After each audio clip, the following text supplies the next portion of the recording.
അല്പസമയത്തെ ചിന്തയ്ക്കായി ദൈവത്തിന്റെ തിരുവചനത്തിലേക്ക് നമുക്ക് അടുത്തു വരാം. അതിനാധാരമായി റോമർക്ക് എഴുതിയ ലേഖനം 8-ാം അധ്യായം അതിന്റെ 9-ാമത്തെ വാക്യം നമുക്കൊന്ന് വായിക്കാം. നിങ്ങളോ ദൈവത്തിന്റെ ആത്മാവ് നിങ്ങളിൽ വസിക്കുന്നു എന്ന് വരികിൽ ജഡസ്വഭാവമുള്ളവരല്ല, ആത്മസ്വഭാവമുള്ളവരത്രേ. ക്രിസ്തുവിന്റെ ആത്മാവില്ലാത്തവൻ അവനുള്ളവനല്ല. അപ്പോസ്തലനായ പൗലോസ് ദൈവത്തിന്റെ ആത്മാവിനാൽ വിളിക്കപ്പെട്ട്, ദൈവത്തിന്റെ ആത്മാവിനാൽ തിരഞ്ഞെടുക്കപ്പെട്ട് ദൈവസന്നിധിയിൽ ശുശ്രൂഷയ്ക്കായി ദൈവസന്നിധിയിൽ നിൽക്കുമ്പോൾ ആത്മാവിലൂടെ റോമിലുള്ള ദൈവത്തിന്റെ ജനത്തോട് ആത്മാവിൽ അരുളി ചെയ്ത ദൈവത്തിന്റെ തിരുവചനം ഇപ്പോൾ ക്രിസ്തുവിലുള്ളവർക്ക് ഒരു ശിക്ഷാവിധിയും ഇല്ല എന്ന് ആ അധ്യായം ആരംഭിക്കുമ്പോൾ അവിടെ വ്യക്തമായി നമുക്ക് മനസ്സിലാക്കാൻ കഴിയും.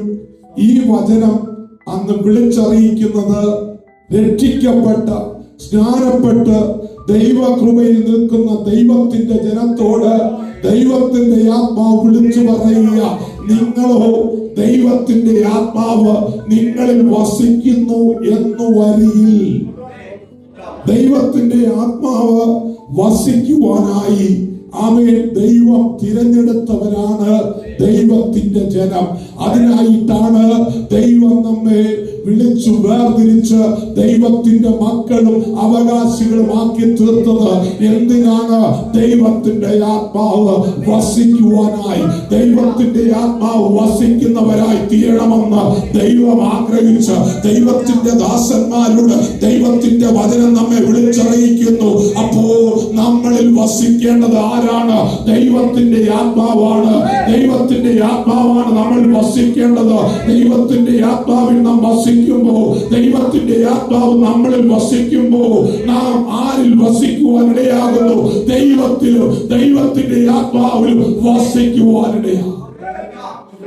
ദൈവത്തിന്റെ ആത്മാവ് നമ്മളിൽ വസിക്കണമെങ്കിൽ അതിന് തടസ്സമായി നിൽക്കുന്ന ഒരു കാര്യമുണ്ട്, ജഡസ്വഭാവം. ജഡസ്വഭാവമുള്ളവരെ ആയിരുന്നു നമ്മൾ. ആ ജഡസ്വഭാവത്തെ ഒക്കെ എപ്പോൾ നീക്കി രക്ഷയിലൂടെ നമ്മൾ അത് മാറ്റി.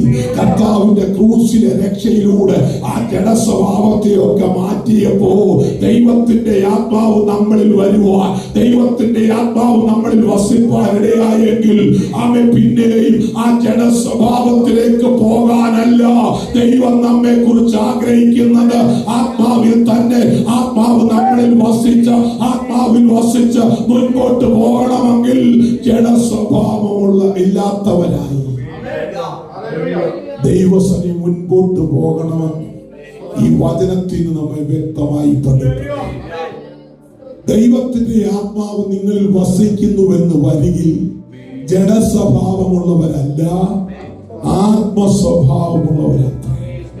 അപ്പോൾ ദൈവത്തിന്റെ ആത്മാവ് നമ്മളിൽ വസിക്കുന്നെങ്കിൽ നമ്മുടെ സ്വഭാവം എങ്ങനെയായിരിക്കണം?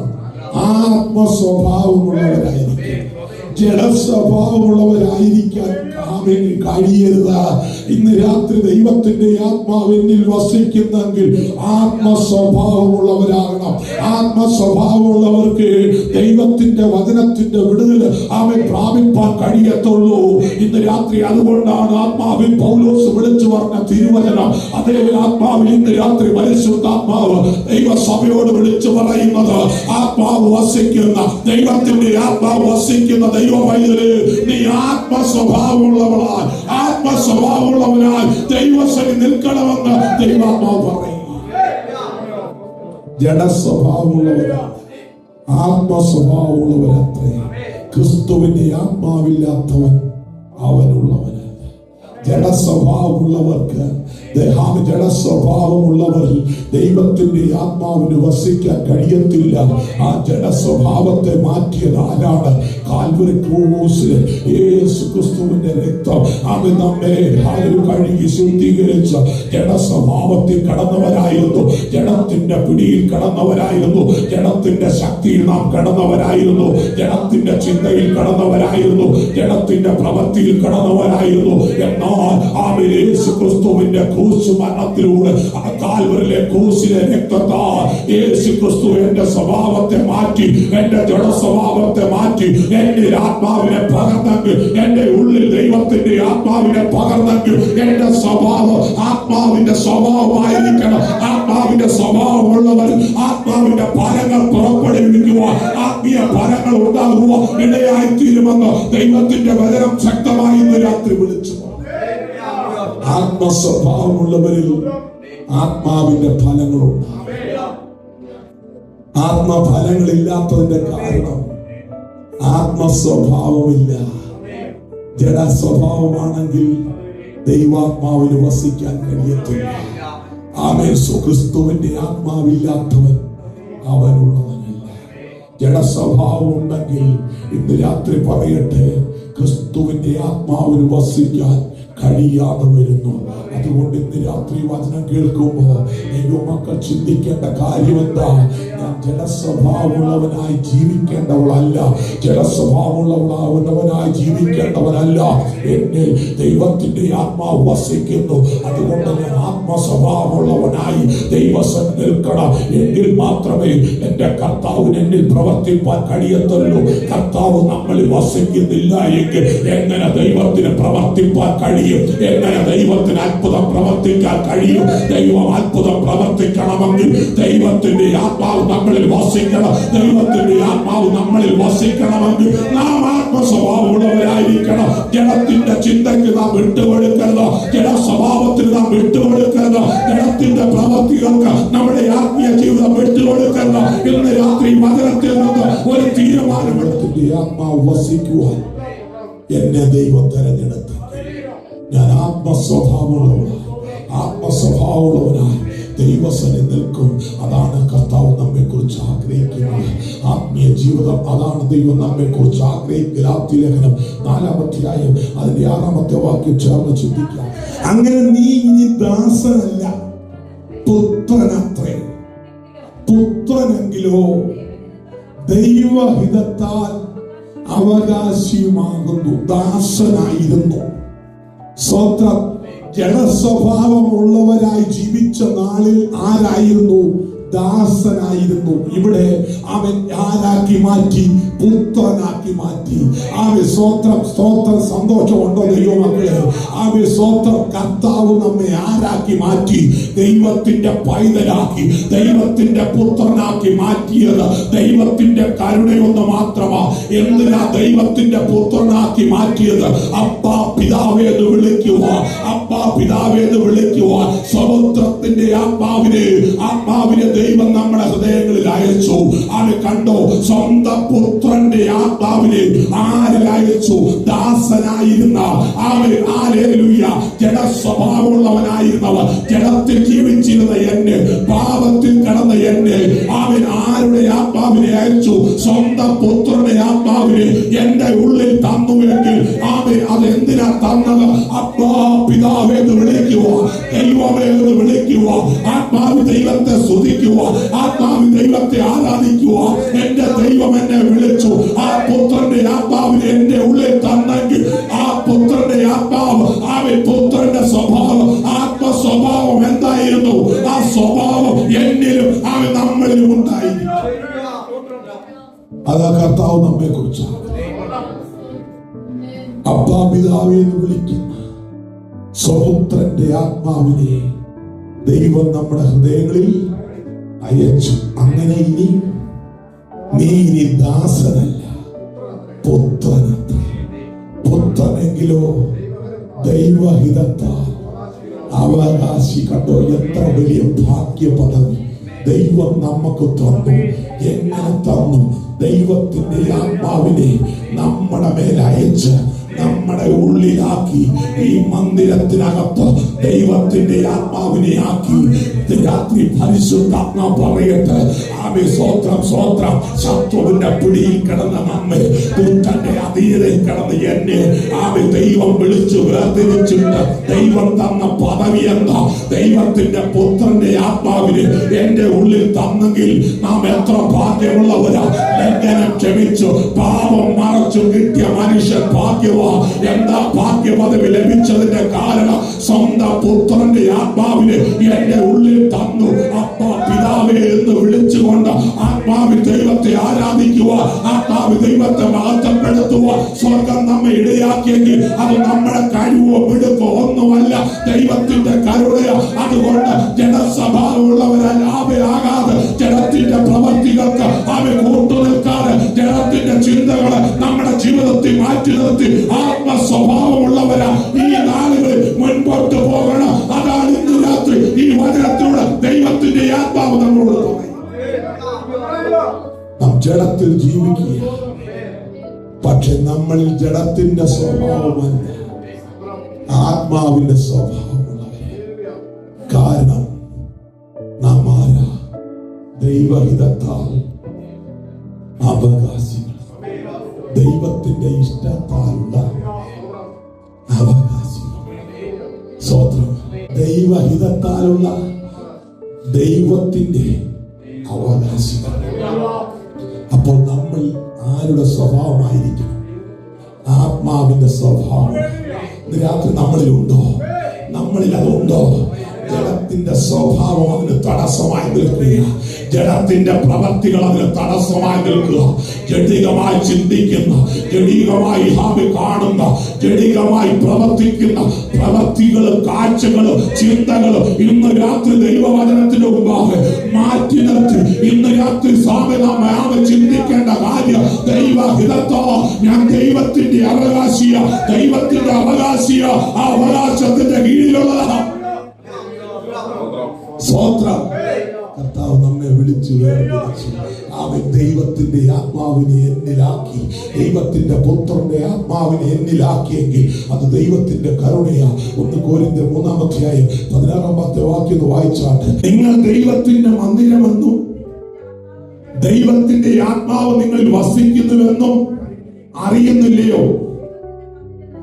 ദൈവത്തിന്റെ മന്ദിരം നശിപ്പിക്കുന്നവരെ ദൈവം നശിപ്പിക്കും. ദൈവത്തിന്റെ മന്ദിരം വിശുദ്ധമല്ലോ, നിങ്ങളും അങ്ങനെ തന്നെ. സ്വത്രം. നിങ്ങൾ ദൈവത്തിന്റെ മന്ദിരമെന്നും ദൈവത്തിന്റെ ആത്മാവ് നിങ്ങളിൽ വസിക്കുന്നുവെന്നും അറിയുന്നില്ലയോ? ചോദ്യമാ. ഈ കാലഘട്ടത്തിൽ അന്ന് കൊരിന്ത്യരോട് അവൻ പരിശുദ്ധാത്മാവ്, അവൻ അപ്പോസ്തലനായ പൗലോസിനോട് വിളിച്ചു പറഞ്ഞ ദൈവത്തിന്റെ ആത്മാവ് ഈ കാലഘട്ടത്തിലും വിളിച്ചു പറയുന്നു, അവൻ നിങ്ങൾ ദൈവത്തിന്റെ മന്ദിരമല്ലയോ എന്ന് നിങ്ങൾ അറിയുന്നില്ലയോ? ദൈവത്തിന്റെ ആത്മാവ് നിങ്ങളിൽ വസിക്കുന്നു എന്ന് അറിയുന്നില്ലയോ? സ്വോത്രം. സ്വോത്രം. ഇന്ന് രാത്രി കടന്നു വന്ന ദൈവജനത്തോട് എന്നോടുൾപ്പെടെ പരിശുദ്ധാത്മാവ് ചോദിക്കുന്നു, നീ അറിയുന്നില്ലേ?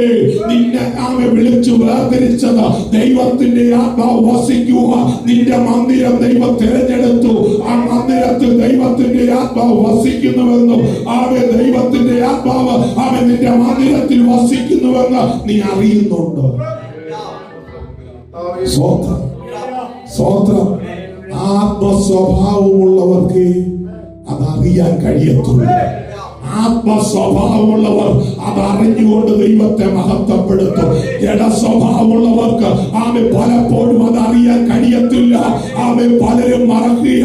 ആമെ ഞാൻ ദൈവത്തിന്റെ മന്ദിരമെന്ന് ആമെ ഞാൻ അറിഞ്ഞുകൊണ്ടിരിക്കണം.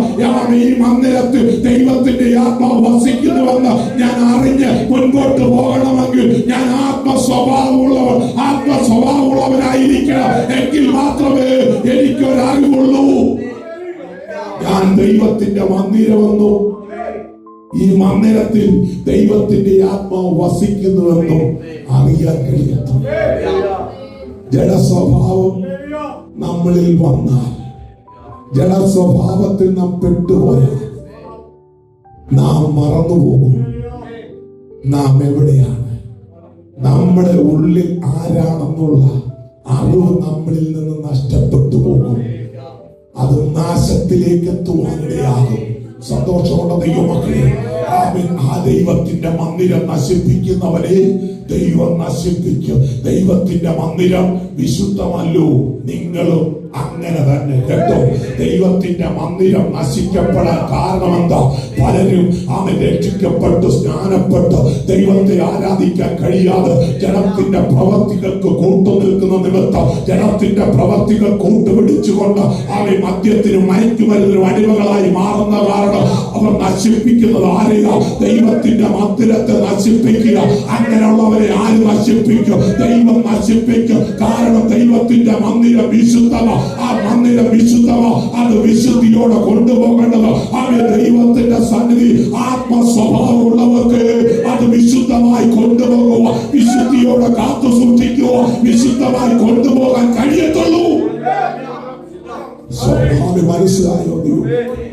ആത്മസ്വഭാവമുള്ളവൻ ആ മന്ദിരത്തെ വിശുദ്ധിയോടെ കൊണ്ടുപോകും. നിങ്ങൾ അങ്ങനെ തന്നെ ആത്മാവിനാൽ വിളിക്കപ്പെട്ട് ആത്മാവിനെ നമ്മുടെ മേൽ പകർന്ന് ആത്മസ്വഭാവമുള്ളവർ അങ്ങനെ തന്നെ അവർ വിശുദ്ധിയോടെ ദൈവത്തെ ആരാധിക്കും. എന്റെ ദൈവത്തിന്റെ ആത്മാവിനിൽ വസിക്കുന്നുവെന്ന് അറിയുന്നവർ ആത്മസ്വഭാവമുള്ളവർ, ആത്മസ്വഭാവത്തോടെ ദൈവത്തിൽ നിൽക്കുന്നവര് ജനസ്വഭാവം മാറ്റി നിർത്തണം. ജനത്തിന്റെ പ്രവൃത്തികളെ മാറ്റി നിർത്തണം. ആരാധന കഴിഞ്ഞ് വെള്ളിയാഴ്ച വരുന്നവര് നമ്മുടെ പ്രവൃത്തികൾ എങ്ങനെ ആത്മാവിന്റെ പ്രവൃത്തികളാണോ, ആത്മാവിന്റെ സ്വഭാവമാണോ നമ്മളിൽ ഉള്ളത് എന്നിന്ന് രാത്രി ഒന്ന് ശോധന ചെയ്യണം. അതല്ല എങ്കിൽ ഈ വചനത്തിന് മുമ്പാകെ ദൈവസന്നിധിയിൽ ഏറ്റുപറഞ്ഞ് ദൈവമേ മടങ്ങി വരുന്നു, അങ്ങനെ വിളിച്ച് വേർതിരിച്ചു, അങ്ങനെ ആത്മാവിനെ തന്ന് അങ്ങയുടെ പുത്രത്വത്തിന്റെ അവകാശം എന്റെ മേൽ തന്നെങ്കിൽ ഞാൻ ദൈവഹിത പ്രകാരം